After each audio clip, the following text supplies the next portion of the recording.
अस्सलाम वालेकुम दोस्तों, मैं हूं आपके साथ आयशा और आप देख रहे हैं खबरी मीटर।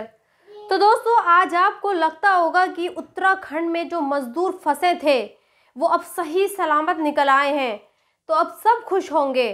हाँ, खुश तो हैं, होना भी चाहिए, लेकिन इस खुशी पर अब धर्म का ठप्पा लगाया जा रहा है।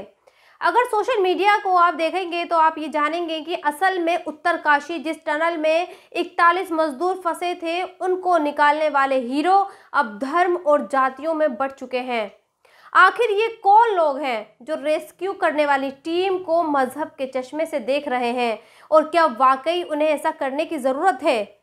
आज इस मुद्दे पर चर्चा होगी और मैं आपको कुछ फैक्ट्स के साथ बताऊंगी कि उत्तरकाशी के हीरो रेड माइनर्स हैं या फिर वो मंदिर जो टनल के बाहर दोबारा से स्थापित किया गया है। लेकिन उससे पहले आपसे एक छोटी सी गुजारिश है, अगर अब तक आपने मेरे चैनल को सब्सक्राइब नहीं किया है तो प्लीज़ सब्सक्राइब ज़रूर कर दें। तो दोस्तों, आज सुबह प्रधानमंत्री नरेंद्र मोदी ने उन मजदूरों से फ़ोन पर बात की जो टनल से बाहर आए हैं।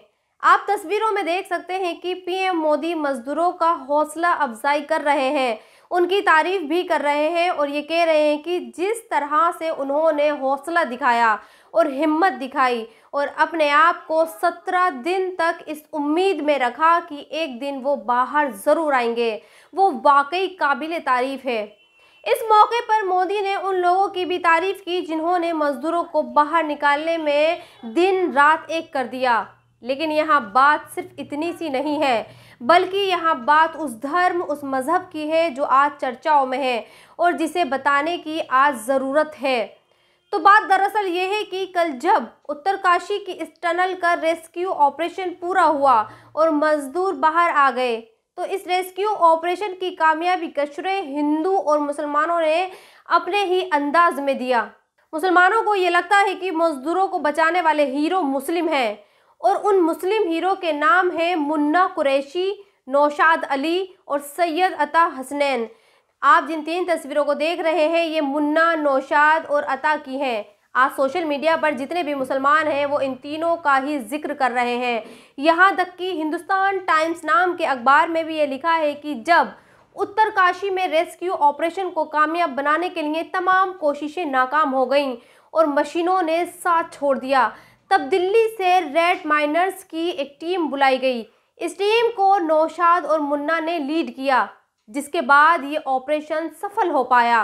जबकि दूसरी तरफ ऐसे भी लोग हैं जिन्हें ये लगता है कि टनल से अगर मजदूर बाहर आ पाए हैं तो उसकी वजह है वो मंदिर जो टनल के बगल में है, जिसे फिर से स्थापित किया गया था। लोग ये कह रहे हैं कि जब विज्ञान और इंसान का दिमाग काम नहीं करता तो फिर भगवान का ही आसरा होता है।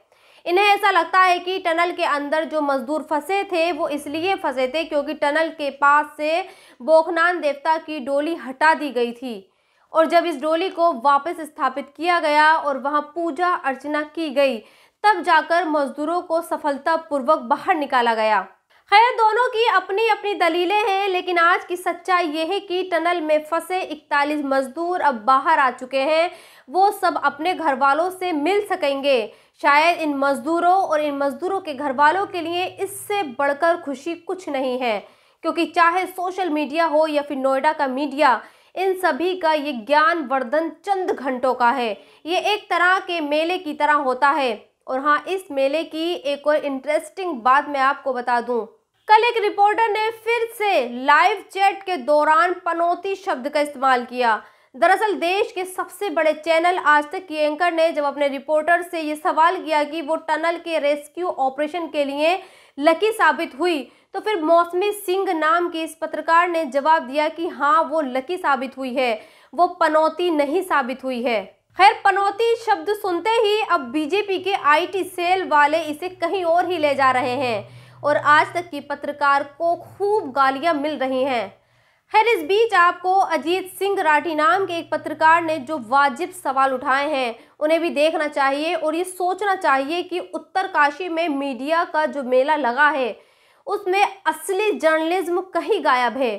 जो वाजिब सवाल है वो गायब है। दरअसल अजीत सिंह भी कल दूसरे मीडिया चैनल्स की तरह टनल के पास से रिपोर्टिंग कर रहे थे और उन्होंने अपनी लाइव चैट के दौरान ये कहा कि ये सब तो ठीक है कि मजदूर बाहर आ चुके हैं, तमाम सरकारी एजेंसियों ने मजदूरों को बाहर निकालने के लिए जी तोड़ मेहनत की। देश भर की दुआएं मजदूरों के साथ थीं, लेकिन अब तक किस कंपनी ने ये टनल बनाई है, उस कंपनी से सवाल क्यों नहीं किए जा रहे हैं? उस कंपनी के मालिकों का नाम अब तक क्यों सामने नहीं आया है? क्यों कंपनी के मालिक से ये नहीं पूछा जा रहा है कि सुरंग में ये हादसा क्यों हुआ? खैर, राठी साहब के सवाल तो वाजिब हैं और मुझे भी ये पूरी उम्मीद है कि इन सवालों का जवाब शायद देश कभी ना दे, क्योंकि अगर अब तक कंपनी के बारे में नहीं पूछा गया तो फिर इसका मतलब साफ है कि ये कंपनी किसी ऐसे शख्स की है जो सत्ताधारी पार्टियों के करीब है। खैर, आगे बढ़ते हैं और बात करते हैं उस खबर की जिसके बारे में ठीक वैसे ही चर्चा नहीं हुई जैसे टनल बनाने वाली कंपनी के बारे में नहीं हुई है। लेकिन बतौर पत्रकार मेरा फर्ज है कि जो खबर आपको नोएडा का मीडिया नहीं दिखाता है उससे मैं आपको रूबरू करवाऊं। तो बात दरअसल ये है कि जिस अखबार की कटिंग का फोटो आप देख रहे हैं उससे ये जाहिर है कि किसी महिला के साथ रेप हुआ है और वो बेचारी बिना कपड़ों के 500 मीटर तक सड़क पर दौड़ती रही। लेकिन अब सवाल यहाँ ये पैदा होता है कि ये खबर मीडिया ने क्यों नहीं दिखाई? तो फिर इसकी दो वजह हैं।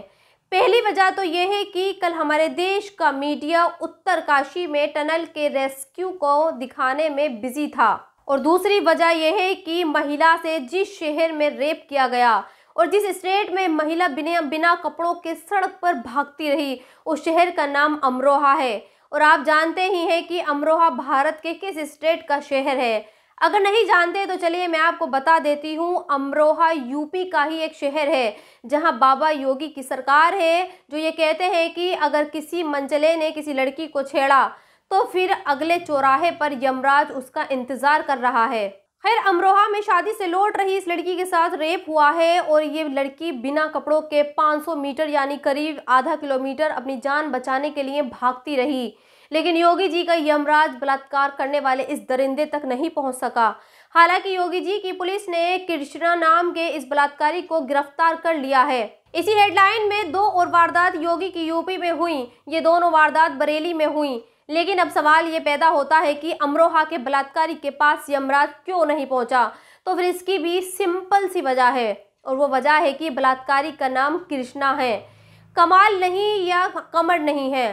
खैर, आगे बढ़ते हैं और अब आपको उस खबर से रूबरू करवाते हैं जो हमारे देश के युवाओं का नया एडिक्शन है, और ये एडिक्शन सिगरेट और तंबाकू के नशे से भी ज्यादा खतरनाक है। अब आप इन तस्वीरों को देखिए, ये तस्वीरें आजकल आम हैं। हमारे देश का युवा रील बनाने के पीछे पागल है। हालांकि इन तस्वीरों पर कुछ मुसलमान ये सवाल भी उठा रहे हैं कि जब ट्रेन में इस तरह के नाच गाने और रील बनाना अलाउड है तो फिर देश के लोगों को उन लोगों से क्यों परेशानी होती है जो एक कोने में नमाज पढ़ते हैं। खैर, नमाज का मसला अलग हो सकता है, लेकिन आज जो नशा देश के युवाओं और युवतियों पर चढ़ा है वो वाकई खतरनाक है। आज हमारे देश के लोगों को ये लगता है कि रील में ही उनका करियर है और रील से ही वो पैसा कमा सकते हैं। लेकिन रील बनाने का ये जुनून हो सकता है तो आपको कामयाब बना दे, लेकिन इसकी एक हकीकत ये भी है कि ये आपको मौत के मुंह तक भी ले जा सकता है। क्योंकि हमने हाल फिलहाल में ऐसी खबरें भी देखी हैं जब रील और सोशल मीडिया के जरिए कामयाब बनने वाले लोगों के डिप्रेशन में आकर सुसाइड किया है। खैर, अब आपको फिलिस्तीन लेकर चलते हैं जहां इजराइल और फिलिस्तीन के बीच युद्ध विराम का अगला चरण शुरू हो चुका है। जैसा कि समझौता हुआ था, दोनों देश एक दूसरे के लोगों को छोड़ रहे हैं। कल भी हमास ने इजराइल के कुछ लोगों को छोड़ा। जिन तस्वीरों को आप देख रहे हैं ये वही हॉस्टेजेस की तस्वीरें हैं जिन्हें हमास ने रिलीज किया है। लेकिन आज मैं आपको इस ट्रस्ट रील के बारे में 2 बातें बताना चाहती हूँ, और ये बातें हैं जो धोखेबाज इजराइल की धोखेबाजी को दिखाता है। जिस महिला को आप बोलते हुए देख रहे हैं ये ताला नासिर है। ये फिलिस्तीन में जो ह्यूमन राइट्स ऑर्गेनाइजेशन है उसकी प्रवक्ता है। इस महिला ने ये शक जाहिर किया है कि इजराइल फिलिस्तीन के जिन नागरिकों को अपने नागरिकों को बदले छोड़ रहा है वो बहुत मुमकिन है कि उन्हें हमास के साथ डील पूरी होने के बाद दोबारा गिरफ्तार कर ले, क्योंकि इजराइल एक धोखेबाज है। वो युद्ध विराम के बावजूद फिलिस्तीन पर हमले कर रहा है। कल भी उसने गाजा के अल नासिर अस्पताल पर कब्जा किया और वहां से लोगों को भगाया। यहाँ तक कि इजराइल की आर्मी ने इस अस्पताल को जब खाली कराया तो उसने यहाँ आईसीयू में भर्ती बच्चों को भी ले जाने की इजाज़त नहीं दी। सोचिए, जो इजराइल इतना क्रूर है, क्या गारंटी है कि जब उसे अपने सारे नागरिक वापस मिल जाएंगे तो वो दोबारा हमला नहीं करेगा। और वैसे भी इजराइल का प्रधानमंत्री अब भी बार बार ये कह रहा है कि वो हमास को ख़त्म करके ही दम लेगा। खैर, आगे बढ़ते हैं और आपको आज की सबसे आखिरी खबर दिखाते हैं। गुजरात हाई कोर्ट ने एक फैसला सुनाया है और ये फैसला उन लाउड स्पीकर के बारे में है जिनमें मस्जिदों में अजान दी जाती है। दरअसल गुजरात हाई कोर्ट ने एक शख्स द्वारा लगाई गई उस याचिका को खारिज कर दिया है जिसमें लाउड स्पीकर से अजान देने पर बैन की मांग की गई थी। गुजरात हाई कोर्ट ने यह कहा है कि अगर 24 घंटे में 10 मिनट की अजान देने से नॉइज पॉल्यूशन हो सकता है तो फिर मंदिरों में भजन, कीर्तन और शादी बारातों में बजने वाले लाउड स्पीकर भी बंद होने चाहिए। वैसे हाईकोर्ट की ये टिप्पणी वाकई बहुत अहम है। मुसलमानों की मस्जिदों में 5 वक्त की अजान दी जाती है और अमूमन एक वक्त की अजान देने में 2.5 से 3 मिनट ही लगते हैं, यानी 5 वक्त की अजान में मैक्सिमम 12 से 15 मिनट लगते हैं। सोचिए, हमारे देश की मेजोरिटी को ये लगता है कि 24 घंटे में 12 मिनट की अजान नॉइज पोल्यूशन को बढ़ाती है, जिससे जनता के कान खराब हो रहे हैं। तो दोस्तों, इस वीडियो में इतना ही। आप भी अपनी राय कमेंट्स बॉक्स में लिखकर मुझे ज़रूर बताएं और अगर अब तक आपने मेरे चैनल को सब्सक्राइब नहीं किया है तो प्लीज़ सब्सक्राइब ज़रूर कर दें। शुक्रिया।